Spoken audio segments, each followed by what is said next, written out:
DMK இன்ஃப்ளூயன்சர்ஸ்லாம் இருக்கானுங்களே, தலைவர்களை விட்டுருங்க, influencers அவனுங்களெல்லாம் இதுல அடிக்கணுமா இல்ல இதுல அடிக்கணுமா?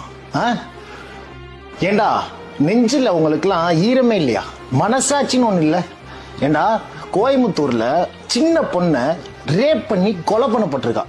அவளுக்கு நியாயம் கேட்டு போராடாம அந்த டெத்துக்கு சிஎம் என்னடா பண்ணுவாரு? நான் தெரியாம கேக்குறேன்.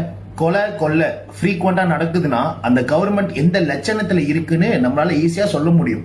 ஆனா ஒரு ஸ்டேட்ல பல பெண்கள் ரேப் பண்ணப்பட்டு கொலை செய்யப்படுறாங்க அப்படின்னா அந்த ஸ்டேட் கவர்மெண்ட் எந்த லட்சணத்துல மக்களுக்கு பாதுகாப்பு கொடுக்கறாங்க, எந்த லட்சணத்துல அந்த கவர்மெண்ட் நடக்குதுன்னு நம்மளால ஈஸியா சொல்ல முடியும். ஏங்க தமிழ்நாட்டுல என்னதாங்க நடக்குது? இல்ல தமிழ்நாடு கவர்மெண்ட் என்னத்த பண்ணிக்கிட்டு இருக்காங்கன்னு சுத்தமா புரியல. தமிழ்நாட்டுல பல இடங்கள்ல பல பெண்கள் ரேப் பண்ணப்பட்டு கொலை செய்யப்பட்டுக்கிட்டு இருக்காங்க. இப்படிதான்